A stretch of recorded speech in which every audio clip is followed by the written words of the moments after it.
Olá, começa agora mais uma edição do Jornal Panorama, que traz para você as notícias do Parlamento Capixaba.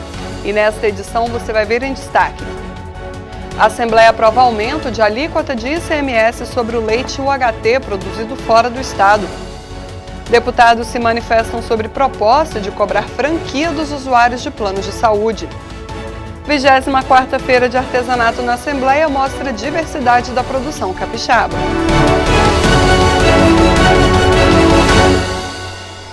Depois de muita discussão, os deputados aprovaram um projeto enviado pelo governo que altera a alíquota de ICMS sobre o leite UHT produzido fora do estado.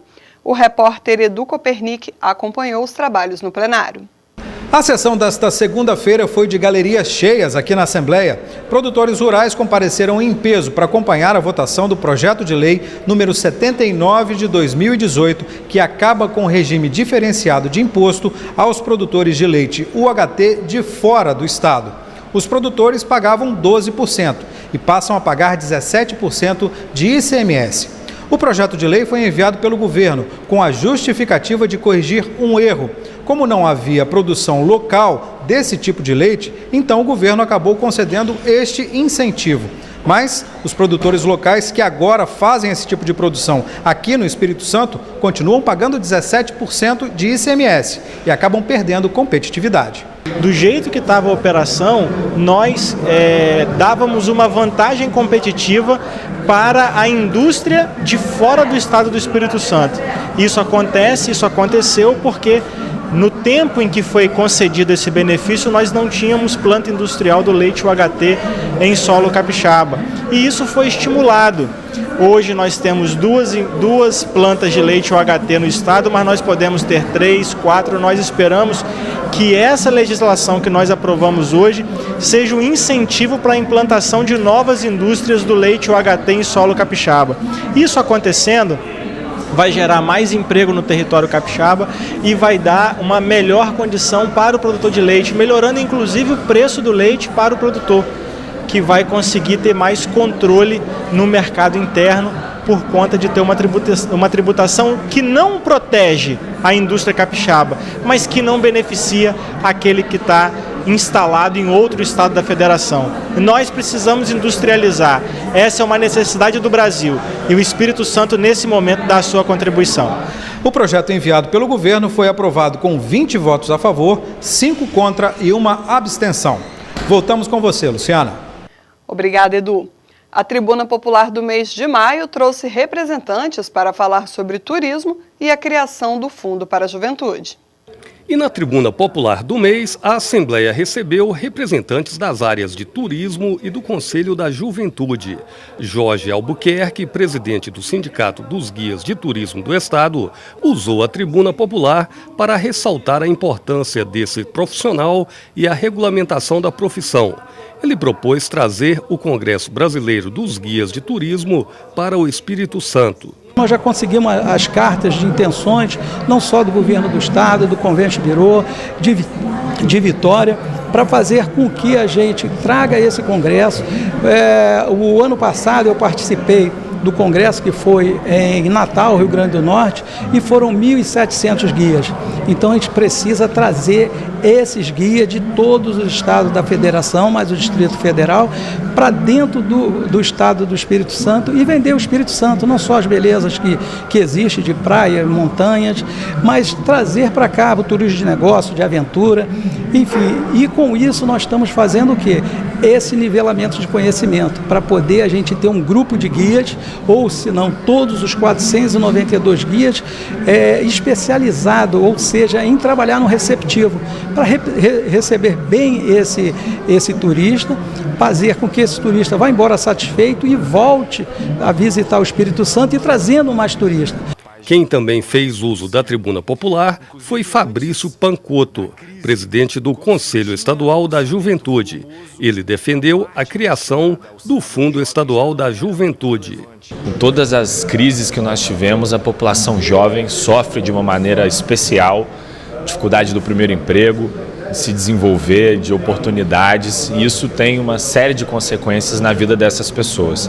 Então nós do Conselho Estadual de Juventude, ao longo de um grande período de debates, estamos apresentando aí o projeto de lei para a criação do Fundo Estadual de Juventude, que é um mecanismo, né, que é um instrumento que a gestão pública vai, a partir dele, conseguir angariar mais recursos, dar mais musculatura para o desenvolvimento das políticas jovens. Outros estados já tiveram essa iniciativa, mas isso ficou meio incipiente ao longo dos anos. E agora, em março, o governo federal lançou o Sinajuve, que é o Sistema Nacional de Juventude, estabelecendo as competências da União dos estados e dos municípios na construção da política jovem. Então o Espírito Santo precisa se preparar para receber esses investimentos, para ter condições de investir na sua juventude e se preparar melhor para o seu desenvolvimento. A Tribuna Popular é um espaço aberto para a sociedade se manifestar sobre diversos assuntos. Este espaço pode ser utilizado toda primeira segunda-feira do mês. Se você quiser usar a tribuna, procure um deputado para se inscrever. Cada orador tem 15 minutos para falar sobre o tema previamente definido. O Jornal Panorama faz um breve intervalo e volta com mais informações.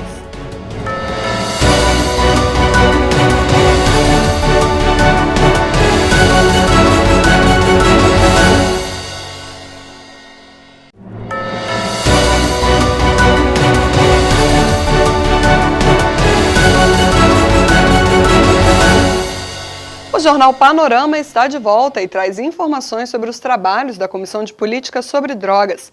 O colegiado recebeu representantes do governo do estado para falar sobre o tratamento público oferecido aos dependentes e familiares. Representantes da Subsecretaria de Políticas sobre Drogas apresentaram o panorama do tratamento ofertado pelo estado aos dependentes. O gerente e assistente social falaram sobre o trabalho da pasta, agora ligada à Secretaria de Estado de Direitos Humanos, durante reunião da Comissão de Políticas sobre Drogas.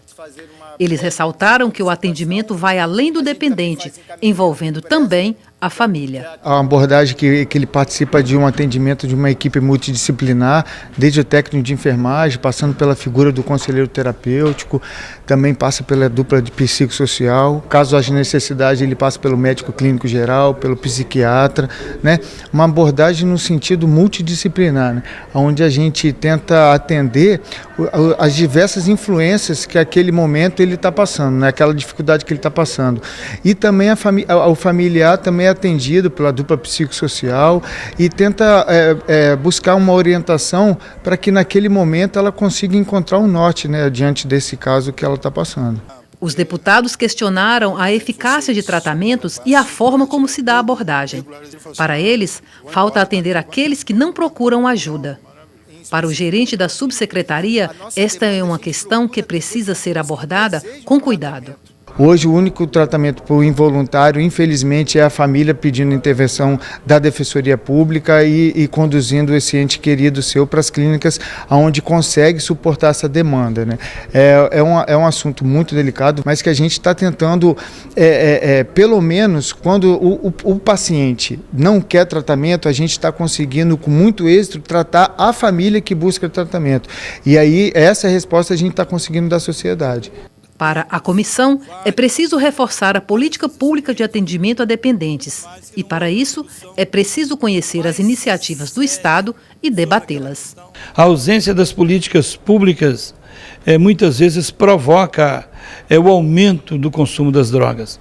E lutar pelas políticas públicas, principalmente na linha da saúde, da educação, do esporte, da cultura e do lazer, vai oferecer e favorecer as pessoas que estejam mais isentos desse grande perigo que coloca em risco a vida de tanta gente.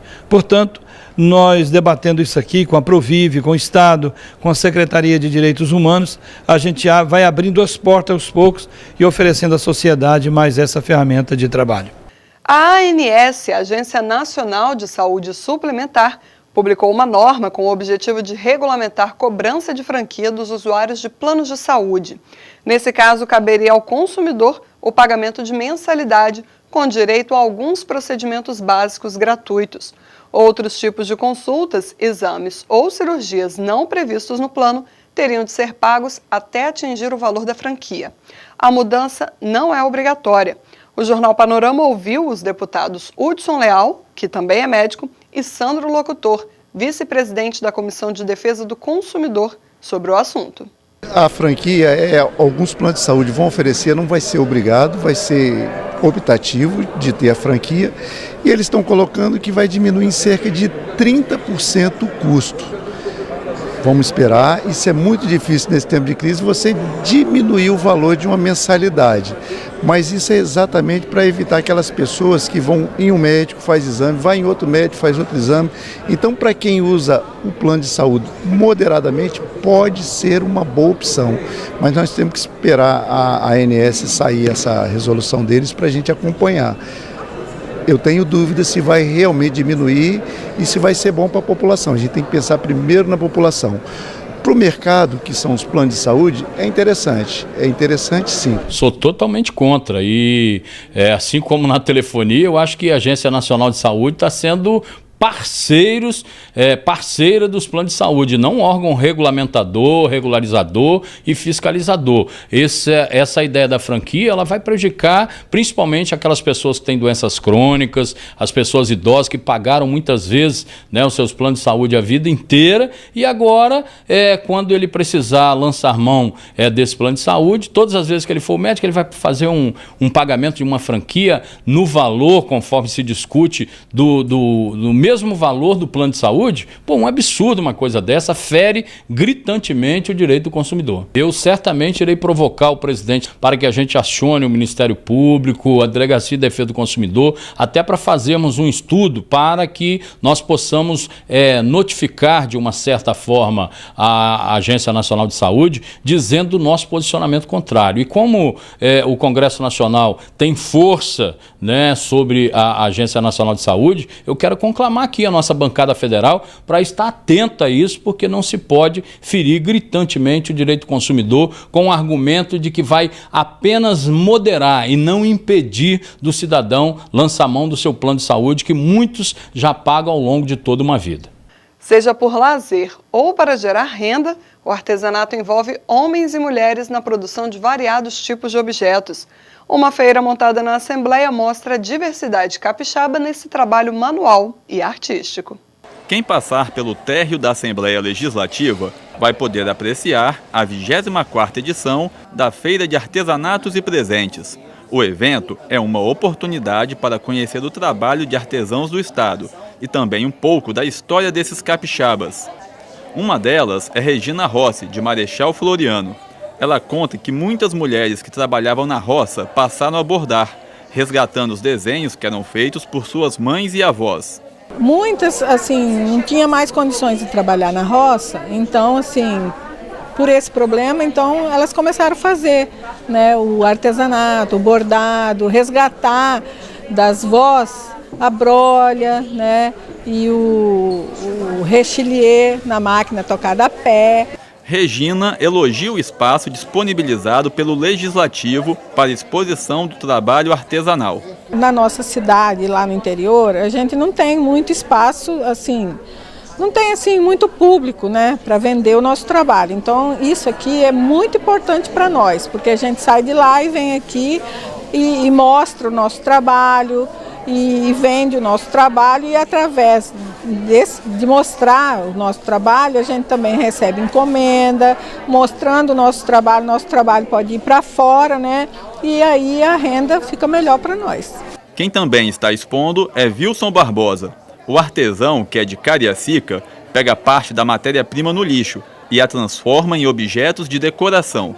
São peças produzidas de moto e bicicleta. Freio de moto, catraca de bicicleta, corrente de moto, o qual a gente pega e transforma tudo isso em luxo. A iniciativa da feira é de Luzia Toledo. A deputada preside a frente parlamentar em defesa do artesão e do artesanato capixaba. Mostra o resultado desse trabalho fantástico feito pelas mulheres, pelos homens, pelos jovens, não só dedicando ao artesanato, mas muitas pessoas, homens e mulheres, trabalham o dia inteiro, chegam em casa, mexer com artesanato, mexer com artes, melhora o seu dia, melhora o seu humor, melhora a sua autoestima e dá autonomia econômica, que nós estamos buscando muito, autonomia autonomia econômica para as nossas mulheres, para os nossos jovens, homens, para a família como um todo. E esta edição do Jornal Panorama fica por aqui. No site da Casa e nas redes sociais você tem mais notícias sobre o trabalho legislativo. Obrigada pela companhia de sempre e até o nosso próximo encontro.